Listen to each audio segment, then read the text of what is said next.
What happens when your body doesn't match the fantasy, right? What happens?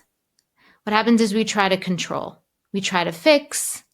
And for so many of us, that fixing happens through food because food is substantial. It's a substance. It's an easy thing to manipulate. So we restrict, but then the restriction becomes too much. So we binge, we punish, we make these silent negotiations and deals with ourselves. Like, I'll be good this week.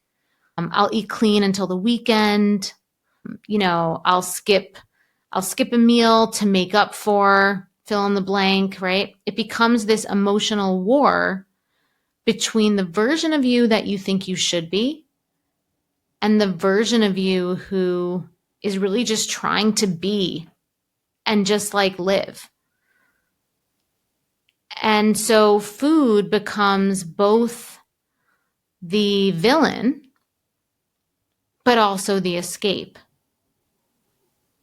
right? Sometimes it's, sometimes it's something that we run to, and sometimes it's something that we avoid.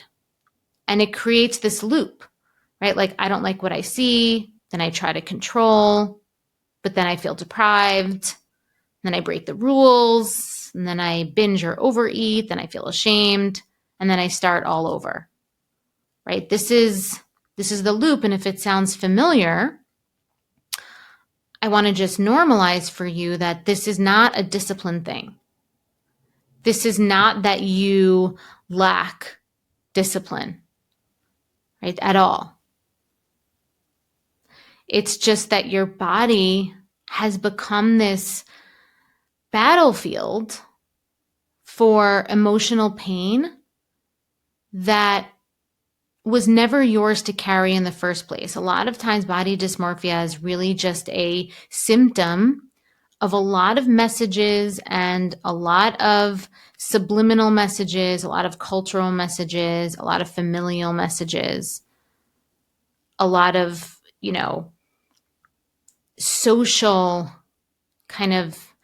social stimuli that we've gotten that ends up presenting itself in the form of body dysmorphia.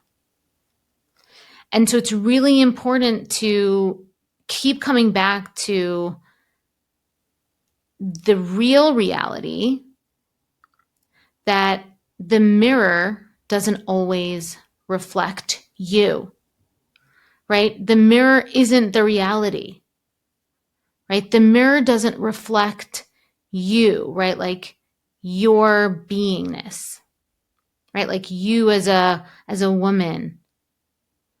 It doesn't even usually reflect your actual physical state, right? Your actual physical body. It reflects your state, right? It reflects your mental and emotional state. So you see things differently depending on your stress level, depending on your circadian rhythm, your sleep, your menstrual cycle, your mood, right? Your hormones,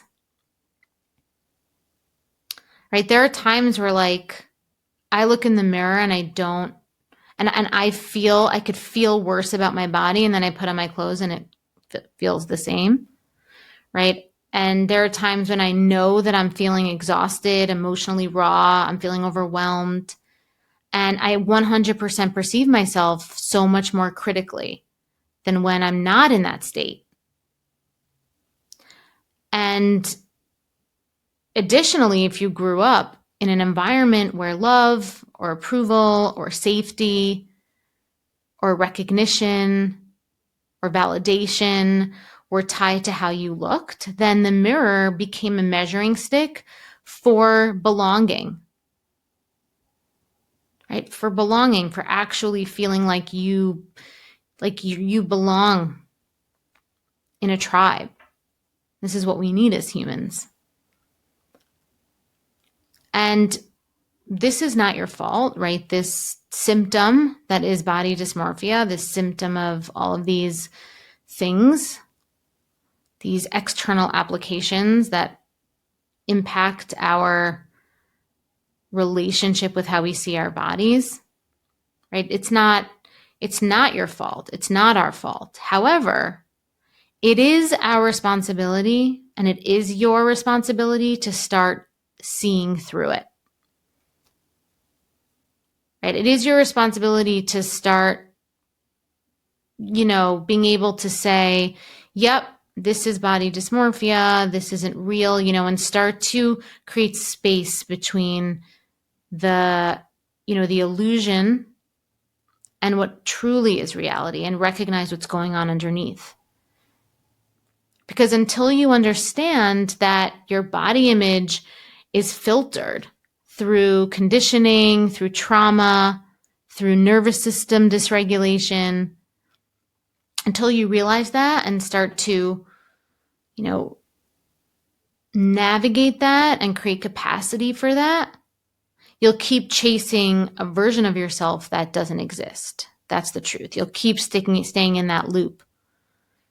So until you start to be able to rise above the energies that are causing the dysmorphia, you will continue to be a slave to this cycle. Okay, but the good news, there's good news here. There's good news here, everyone. The good news is you don't have to love every part of your reflection to be at peace with your body. You don't. You don't. Because real healing, it doesn't start with your reflection, it starts beneath it. Right? I definitely do not love every part of my body every day. I don't. There are some things that I don't love. I'm not a big fan of, toxic positivity or telling yourself you feel good about something when you don't. But it's okay.